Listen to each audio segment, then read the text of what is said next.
Welcome back to the Pieces Here podcast, friends and peace scholars. I'm Avis I want to start by saying next month, June, is National Gun Violence Awareness Month.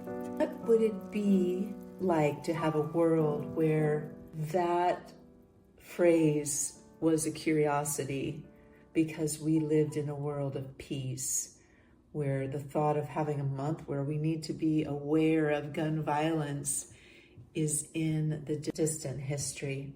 I just wanted to come back on. It feels so good to be recording. I recorded a lot of Peacewarts episodes because I thought it was going to be a daily, and it was just too much. So I had recorded quite a few of those and turned it into a weekly. So I've had some time where I could just let those come out and not record, and I missed it. And so I just wanted to remind you that we're going to take a little summer break, but what we have done so far, and just so you have my little script here, this will be on YouTube as well, and Rumble. Peacewarts is a layperson's curriculum of peace. I had AI help me with this, so it doesn't sound very humble. An imaginative department-style framework built right into this podcast to help us explore the practical, down-to-earth steps toward a world without weapons. And I started it because I wanted to learn more about peace myself, and I thought, well, how can this be structured? And if you've been listening to the podcast, you've heard this before, but I thought there's a very important school that many of us know about that has some wizards, and it's a fiction series of books, and the wizards go there to learn about wizardry. And so I took what the kids learn in that school and transferred it to peace. And so what we've covered so far, there are 8 classes total. That's the plan. And we've covered 3 classes so far. There are 14 classes each. And these are short classes. And the thought is you tune in, you reflect on this concept of peace, with the goal being, as we expand our knowledge and our language around peace and the ideas, and we become grounded in the truth that peace is here, and peace is something that is real, and we can move away from all of this war that we're in. And obviously I haven't recorded in a while. I'm a little bit rusty, but so we covered Universal Understars was the first class, where we explored the invisible infrastructure of a world without war, leaning heavily on the high view perspective, global citizenship, and the overview effect. Some of the classes were when Carl Sagan had the big blue marble, and we started having the astronauts in space, and we could look down and see we're all living on this planet. These lines that we draw for maps are just lines that were drawn at whatever point, and in some cases causes some trouble in wars, and we're just all one people on one planet. The next class was Living Roots, where we focused on peace as a biological, practical, and deeply rooted reality, drawing on inspiration from nature's quiet wisdom. That's very big. And I was lazy and didn't look up my classes. Actually, hold on, this doesn't make good audio. And then in each class is homework. Oh, my mic shield fell down. Hello, discombobulation. Every class has homework, and so this is my little notebook of my homework. So let us just see some of the living roots. Soil is Peace Treaty, Seed Sovereignty, Victory Garden episode, Repair is Resistance. I'm reading to you the homework topic from that class, not the podcast title. Repair is Resistance, The Time It Takes, the Indus Water Treaty, look up the Black Panther Free Breakfast, Planned Obsolescence and the Logic of War.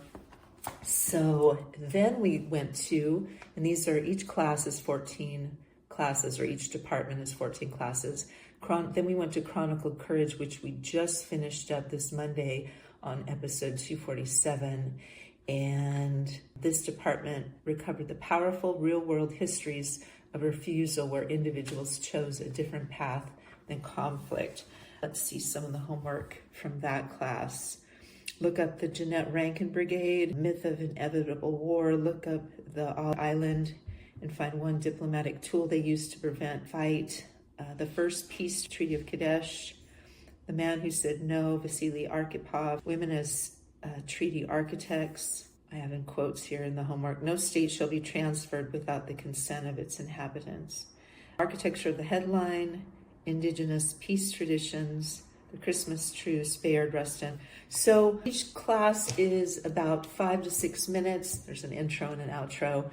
And I just hope you'll tune in. I hope you'll tell people about it. I'm hoping that we all can learn more about peace. And so the next class is Resonant Charms, where we're going to be learning about how we can read a room, how this connection between all of us might help us be better at communication. And you know what? I worked on writing the episodes with Gemini, and I haven't looked at it in a while, so I'm excited to start recording it. And so let's see what else we have here, what I wanted to say. And I wanted to let you know, again, this June is National Gun Violence Awareness Month. And I am launching my newly released book. It's coming out in the next couple of days, recording this on May 24th, 2026. And it's called Poof. And it's about a town that has a tragic school and decides to turn guns into bikes. It's in my Pedro the Water Dog Saves the Planet series. And I've been planning to do this book since I start my series, and I'm really, really proud of it and excited to release it. And when I released my last book last summer, I brought you some satiric episodes with my fictional character, Kitty O'Compost. And when I was working on those, I thought of reading it in what I call early Arbuckle. I grew up in a small town in Northern California called Arbuckle, and I've talked about this before. And it's not a real Southern, the Southern accent there, but there's a little something, something.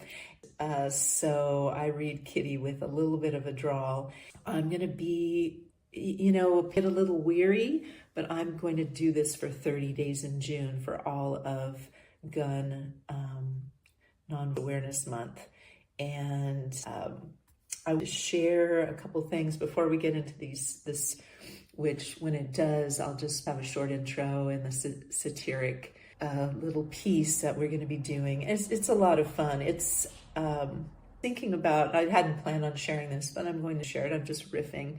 Like, where did I first learn about satire? And I think growing up, it must have been Saturday Night Live. I was in college and they had this little skit program, and with some other people from the college, it was at least 3 young men, we decided we were going to do this dating game, and I was Helen Keller. And that just sounds like in such bad taste. And I remember we did it. It was funny. You can imagine how we played it out with the sign language. And must have been from Saturday Night Live. And Saturday Night Live was new at that point. And came, I don't know when it started, probably when I was in high school. But so it's interesting, writing satire about their gun violence.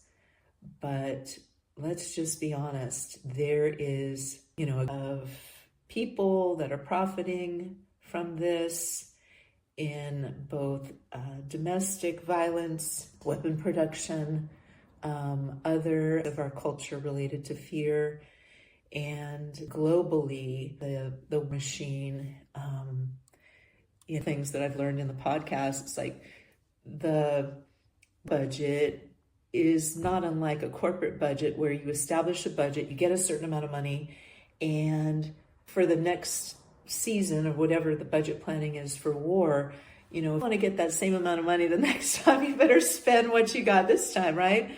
And now we're in this point where, I heard something on the news. I don't watch the news, but I am caring for my mom, so the news is on. And old geezer on the, and I'm old as well, saying, oh gosh, the trouble with China is, or the trouble with Taiwan is they've just refused to properly arm themselves against China. It's like problem that they haven't been buying enough weapons from all the weapons manufacturer. That sounds like they had some wise people. And we're hearing this news where, you're arming yourself, tippy and more. So some of the concepts in the Peacewarts just telling us of the people that did say no to war, and we can focus on, tell us what is true so we can unwind this. Now, is it going to be unwound in my lifetime? Chances are it won't be. But if all of us believe in peace and know the truth of peace, we keep on moving on. I'm going to go back to my script as it relates to just being concerned of making fun of guns or gun violence. So I hope you'll join me for every day in June for Kiddo Compost. And these are the Poof Bulletins. And the music's going to have a little punk feel. And gun violence is not funny. Going back to my script. War is not funny. Grief is not funny. And I am not laughing at suffering. I'm using satire in the old human way to look at systems of fear, profit, and absurdity without letting them have the final word. Over the years, I've watched our acceptance of guns change in ways that stay with me. I'll share a few personal stories in the riffing episode, because these issues are not abstract to many of us. They live in families, schools, workplaces, and ordinary moments of life. So I wanted to share a few personal stories. And I'm not spring chicken. It's funny when you work with AI, they're like, oh, you don't need to say that. I'm like, yes, I do. I want to say I've been around the block. I'm 63. So as I've worked in my professional life, and I've done things that have been more corporate, and then I've also waited tables, and I'm a writer, and I've even worked called this third act of my life. What's fascinating and really troubling to me is a couple of different trainings where I've been in trainings throughout my life, actually at Hard Rock Cafe in San Francisco in the 80s.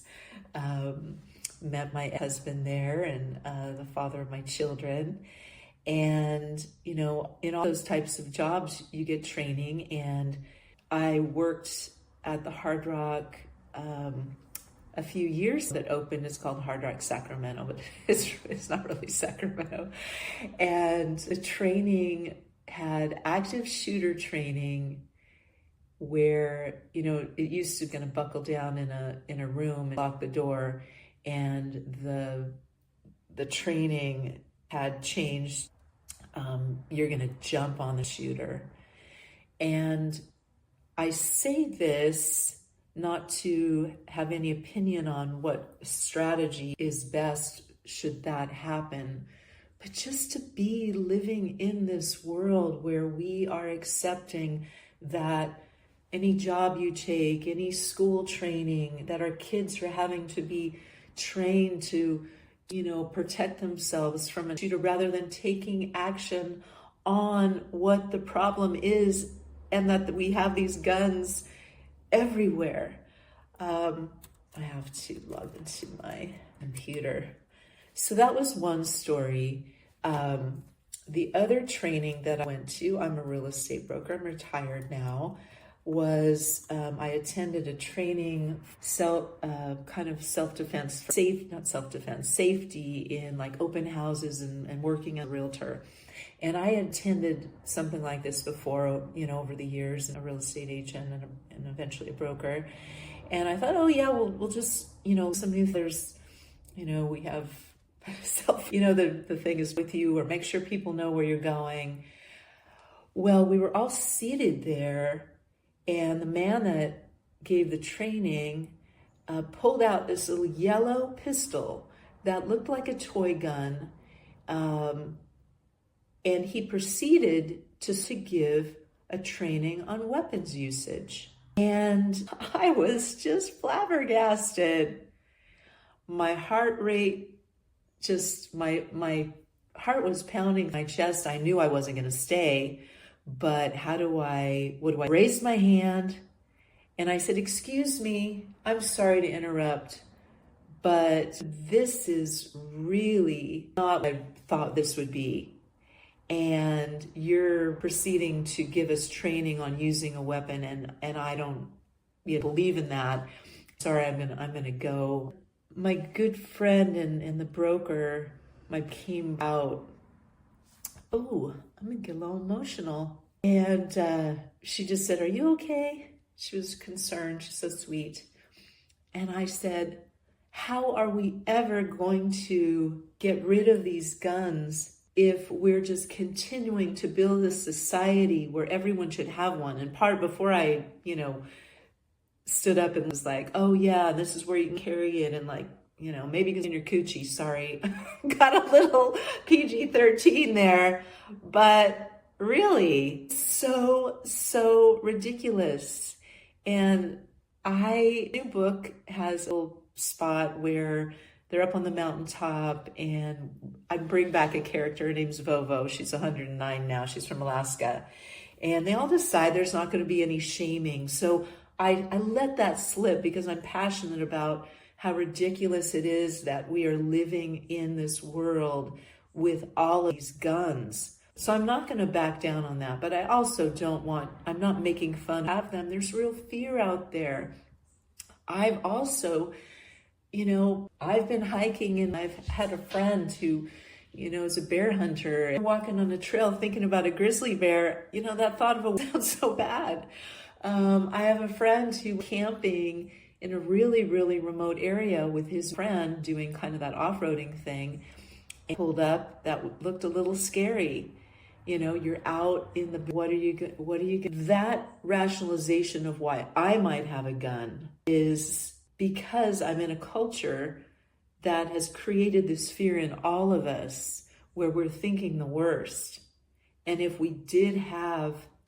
there weren't any guns, if the worst that was going to happen was this truck was going to pull up and someone was going to overpower me physically, I would have learn what I could do. I could have a decision to have, a dog if I could have a strategy of how I was going to be in my vehicle and be out of there. Other than my strategy is that I can only have a gun because of guns. You know what? Need to obviously turn off my MacBook going to sleep. So there was that training story. And then I have had a lot of close family tragedy stories. It's really a nephew, feels like a nephew, but it's a second or third cousin who shot a boy. He was a boy himself, shot a boy because there were guns around the house, and his sister was in the room. And someone close to me who was recently killed in an accidental hunting accident. So those are a few things of, that are some stories that are close to me. We always have to decide what to share and what not to share. We decide what we put our attention on and what we turn away from. But I hope you'll tune in this month, and you can visit Wear Orange to learn about the National Gun Violence Awareness Month and ways to get involved. That link will be in the show notes, but I think it's just wearorange.org. And if this issue matters to you, consider supporting with your donations or your time to the people working every day to reduce gun violence in our communities. You can also contact your elected representatives, and I'll include some resources for that in the show notes. That will also be in the back of Poof, the new book. And Poof is my new Pay to the Water Dog Saves the Planet novella about a town that refuses to accept the gun status quo and begins turning surrendered firearms into bicycle frames. It's fiction, but the longing underneath is real. Safer communities, less fear, more imagination, and more ways to choose each other. An ebook is going to be free on my website because I really want this story to travel around. So it will also be all the places that you buy books. And you can learn more at website and at aviskolfsbeck.com/bulletproof. You can begin next Monday, which will be, hang on, let's make sure that that's June 1st. Let's see when we're starting. Yes, a week released. Tomorrow I'm recording on the 24th, but this will come out on Memorial Day, the 25th, and these will start next Monday on the 1st, and that will be the start of Gun Violence Awareness Month 2026, and you'll hear more from Kitty Ocampos in my old early Arbuckle voice for a month of broadcasts from the Spokeasy Community Forge and Makerspace when no one is holding a gosh darn gun. Peace and love.